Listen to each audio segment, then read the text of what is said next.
Hello' friends. Python programming in আছামিজৰ third number ভিডিঅ'লৈ আপোনালোক সকলোকে ৱেলকাম জনাইছোঁ।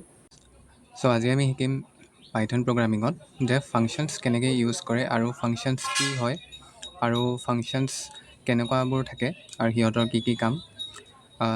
আমি এই ভিডিঅ'টোতে সকলো ফাংচনছৰ কথা নাপাতোঁ। আমি ফাৰ্ষ্ট অনলি আজি যিটো চবতকৈ ইজিয়েষ্ট তাৰ কথাই পাতিম।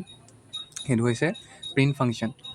প্ৰথমতে পাতি লওঁ যে ফাংচনছ হয়নো কি, তাৰপিছত আমি ক'ডিঙলৈ যাম। আজি ইয়াতে কৰিম, নহ'লে ক'ডিং নকৰিলেনো ক'ডিঙৰ ফিলিংটো কেনেকৈ আহিব ন।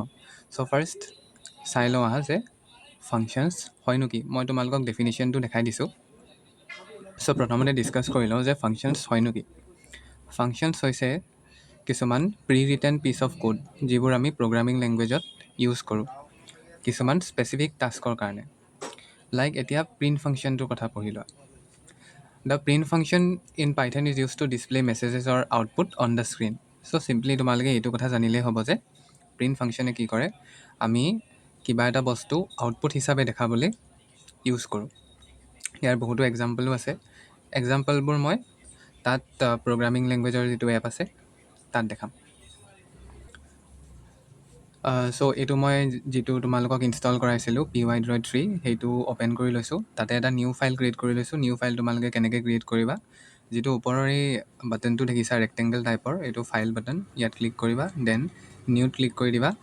তেতিয়া তোমালোকৰ নতুন ফাইল এটা অ'পেন হৈ যাব। এতিয়া আমি টাইপ কৰিম print।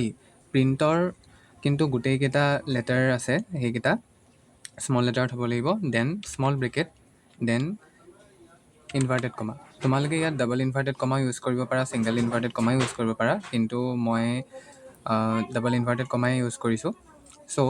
এতিয়া প্ৰিণ্ট আৰু তাৰপিছত এনেকৈ স্মল ব্ৰেকেট আৰু ডাবল ইনভাৰ্টেড কমা দিয়াৰ পিছত সেই ডাবল ইনভাৰ্টেড কমাৰ ভিতৰত তোমালোকে যিটো লিখা, লাইক মই লিখিছোঁ hello' HELLO friends FRIENDS। Hello' friends যদি লিখোঁ, তাৰপিছত মই যদি ৰান কৰোঁ, ইয়াত ৰান কৰাটো একেবাৰে ইজি হয়। য়েল্ল' কালাৰ যিটো বাটন দেখিছা তোমালোকে একেবাৰে বটম ৰাইট কৰ্নাৰ, তাত ক্লিক কৰি দিবা। ক্লিক কৰি দিলে ইয়াত দেখিছা তোমালোকে হেল্ল' ফ্ৰেণ্ডছ, এইটো আউটপুট হিচাপে আহি গৈছে। এগেইন বেক কৰিছোঁ। তাৰপিছত প্ৰিণ্ট ফাংচনত তোমালোকে অকল এনেকুৱা এটা বা দুটা ৱৰ্ডে নহয়, আৰু বিভিন্ন ধৰণৰ বস্তু এড কৰিব পাৰা। ধৰি লোৱা এতিয়া হেল্ল' ফ্ৰেণ্ডছটো অকল মানে এতিয়া হেল্ল' ফ্ৰেণ্ডছটো এনেকৈ নিলিখি আমি আৰু এটা বেলেগ টাইপতো লিখিব পাৰোঁ। ইয়াত আমি ফাৰ্ষ্ট লিখিম হেল্ল', দেন ডাবল ইনভাৰ্টেড কমাৰ পিছত আমি এটা দিম চিম্পল কমা, দেন স্পেচ, দেন আকৌ এটা ডাবল ইনভাৰ্টেড কমা, এটা স্পেচ দিম, FRIENDS ফ্ৰেণ্ডছ। এতিয়াও যদি আমি ৰান কৰোঁ, তেতিয়াও আমি ছেইম আউটপুটে পাম, হেল্ল' ফ্ৰেণ্ডছ। নহ'লে আৰু এটা আমি কাম কৰিব পাৰোঁ। এতিয়া আগৰ ভিডিঅ'টোত মই কিছুমান ডাটা টাইপছৰ কথা কৈছিলোঁ। আমি ইয়াত কি প্ৰিণ্ট কৰি আছোঁ, ইয়াৰ ডাটা টাইপকেইটা কি হয়, হেল্ল' আৰু ফ্ৰেণ্ডছ। অবভিয়াছলি ষ্ট্ৰিং হয়। আমি ইয়াত এটা কাম কৰিব পাৰোঁ, এটা মানে মেথড আছে, সেইটোৰ নাম হৈছে কনকেটিনেশ্যন। কনকেটিনেশ্যন মানে হৈছে দুটা ষ্ট্ৰিঙক আমি এড কৰিব পাৰোঁ। এতিয়া আমি যদি এই দুইটা ষ্ট্ৰিং বেলেগ বেলেগকৈ যদি ষ্ট্ৰিং লওঁ, এতিয়া আমি যদি ইহঁতৰ মাজত এটা প্লাছ চাইন দি দিওঁ, কিন্তু তোমালোকে চাব লাগিব যে হেল্ল'টো দুটা ইনভাৰ্টেড কমাৰ মাজত হ'ব লাগিব আৰু ফ্ৰেণ্ডছটো দুটা ইনভাৰ্টেড কমাৰ মাজত হ'ব লাগিব। এতিয়া আমি যদি ইয়াত সিহঁতৰ মাজত এটা প্লাছ চাইন দি দিওঁ, তেতিয়া যদি ৰান কৰোঁ, তেতিয়াও তোমালোকে ছেইম আউটপুটেই পাবা, বিকজ এই মেথডটোৰ নাম হৈছে কনকেটিনেশ্যন। কনকেটিনেশ্যন মানে হৈছে দুটা ষ্ট্ৰিঙক প্লাছ কৰা। নাও এতিয়া আমি এনেকৈ নিলিখি দুটা ভেৰিয়েবলৰ সহায়ত প্ৰিণ্ট কৰোঁ। আমি এটা ষ্ট্ৰিং ল'ম, str equal to double inverted কমাৰ মাজত বা ছিংগল ইনভাৰ্টেড কমাৰ মাজত হ'ব লাগিব, equal to hello' HELLO hello', then str2। আমি ওপৰৰ ষ্ট্ৰিংটো str1 বুলি লৈ লৈছোঁ, তলৰটো str2 বুলি লৈ লৈছোঁ, equal FRIENDS hello' friends. Then আমি আৰু এটা ষ্ট্ৰিং লৈছোঁ str3, কিন্তু ষ্ট্ৰিং 3টো কি হ'ব str1 এণ্ড ষ্ট্ৰিং 1 আৰু ষ্ট্ৰিং 2 এডিশ্যন হ'ব। এতিয়া তো ষ্ট্ৰিং 3টো আমি কি পাম যে ষ্ট্ৰিং 1 আৰু ষ্ট্ৰিং 2টো আমি প্লাছ কৰিছোঁ, কনকেটিনেশ্যন কৰিছোঁ, ইয়াত বেলেগকৈ লিখিছোঁ। এতিয়া আমি যদি এনেকৈ দিওঁ, এইটো কিন্তু তোমালোকে এনেকৈ লিখিলে ডিছপ্লে নহ'ব ডাইৰেক্ট। তোমালোকে যদি ৰান কৰি চাব পাৰা, প্ৰগ্ৰাম ফিনিছ দেখাইছে কিন্তু ওপৰত একো ওলোৱা নাই। যদি তোমালোকে এইটো ডিছপ্লে কৰিব খুজিছা, তেতিয়া তোমালোকে প্ৰিণ্ট ফাংচনৰ ভিতৰত লিখিব লাগিব print প্ৰিণ্ট str3। ইয়াত কিন্তু তোমালোকে একো ইনভাৰ্টেড কমা দিব নালাগে। কিয় নালাগে? কাৰণ আমি যিটো ভেৰিয়েবল লৈছোঁ, ভেৰিয়েবলটোৰ ভিতৰত থকা বস্তুখিনি আমি দেখাব খুজিছোঁ। কিন্তু এতিয়া যদি আমি str3ৰ দুইফালে ইনভাৰ্টেড কমা দি দিওঁ, তেতিয়া মানে প্ৰগ্ৰামত str3 বুলিহে ওলাব। তোমালোকে ডিফাৰেঞ্চটো গম পাবা ৰান কৰাৰ পিছত। আমি এনেকৈ যদি ৰান কৰোঁ, তোমালোকে ইয়াত দেখিছা যে হেল্ল' ফ্ৰেণ্ডছ ডিছপ্লে হৈছে। কিন্তু এটা তোমালোকে ইয়াত প্ৰব্লেম দেখিব পাৰা যে হেল্ল' আৰু ফ্ৰেণ্ডছৰ মাজত কোনো স্পেচ নাই। কোনো স্পেচ কিয় নাই? কাৰণ আমি দিয়া নাই। এতিয়া যদি আমি হেল্ল'ৰ পিছত নহ'লে ফ্ৰেণ্ডছৰ আগত যদি এটা স্পেচ দি দিওঁ, তাৰপিছত যদি ৰান কৰোঁ, তেতিয়া এটা স্পেচ আহি যাব, ৰাইট? কিন্তু এতিয়া তোমালোকে চোৱা, আমি যদি ইয়াত প্ৰিণ্ট ফাংচনৰ ভিতৰত থকা ষ্ট্ৰিং 3ৰ দুইফালে ইনভাৰ্টেড কমা দি দিওঁ, তেতিয়া কি হ'ব? তেতিয়া আমি str3 বুলিহে দেখা পাম। কাৰণ আমি যিটো ষ্ট্ৰিং 3 লৈছিলোঁ, সেইটো এতিয়া ভেৰিয়েবল হৈ থকা নাই, সেইটো নিজেও এটা ষ্ট্ৰিং হৈ গ'ল। ষ্ট্ৰিং মানে কি আছিলে? যিকোনো কেৰেক্টাৰ্ছ, নাম্বাৰ্ছ অৰ লেটাৰ্ছ এটচেট্ৰা। ত' এইখিনিলৈকে আমি শিকিলোঁ যে কনকেটিনেশ্যন কেনেকৈ কৰে, বা কনকেটিনেশ্যন মানে কি হয়, ষ্ট্ৰিংটো আমি কেনেকৈ ডিফাইন কৰিব পাৰোঁ, বা আমি কেনেকৈ এড কৰিব পাৰোঁ, দেন কেনেকৈ আমি ডিছপ্লে কৰিব পাৰোঁ।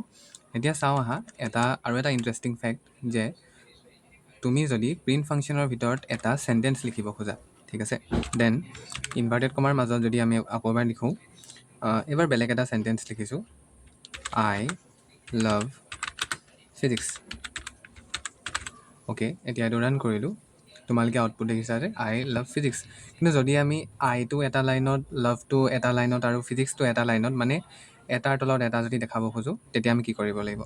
তেতিয়া যদি তোমালোকে ভাবা যে আমি এনেকৈ দি দিলে হ'ব, আমি গোটেইকেইটা এটা এটা লাইনত দি দিম, তাৰপিছত যদি ৰান কৰি চোৱা, তেতিয়া কিন্তু এৰাৰ দেখাব। এনেকৈ নহ'ব। এতিয়া আমি আৰু এটা কাম কৰি চাব পাৰোঁ। যদি আইটো এনেকৈ এটা প্ৰিণ্ট ফাংচনৰ মাজত লিখিম, দেন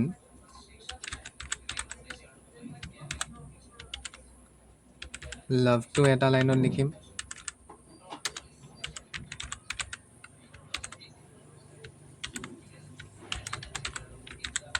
তেতিয়া কি হ'ব?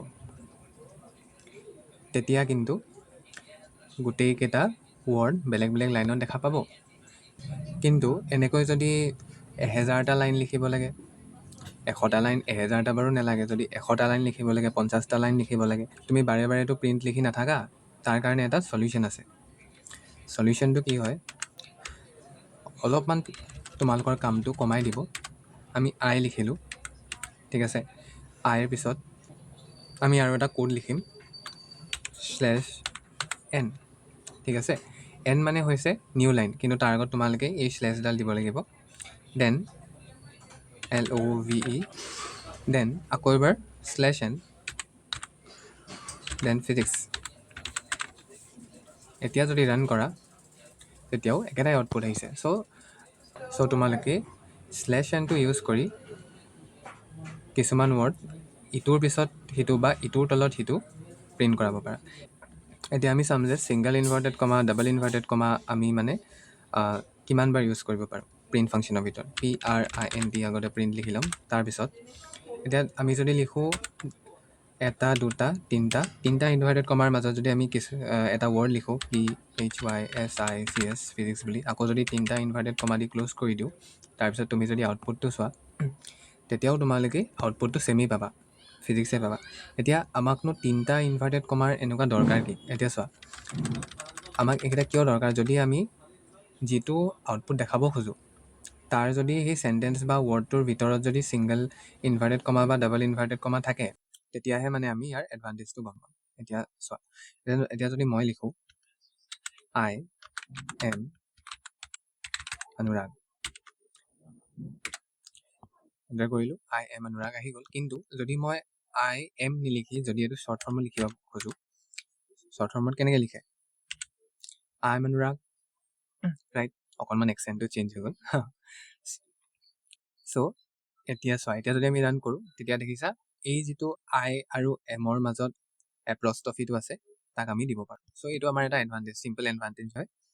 চ' আজিৰ কাৰণে ইমানেই। আজি আমি জাষ্ট শিকিলোঁ যে প্ৰিণ্ট ফাংচনটোৰ কাম কি কি। দেন আমি নেক্সট যিবোৰ ফাংচনছ আছে সেইবোৰ শিকিম। নাম্বাৰ কেনেকৈ ইনপুট কৰিব লাগে, নাম্বাৰ কেনেকৈ প্লাছ কৰিব লাগে, আমি সেইখিনি নেক্সট ভিডিঅ'টো শিকিম। চ' আজিৰ কাৰণে ইমানেই। Thank U.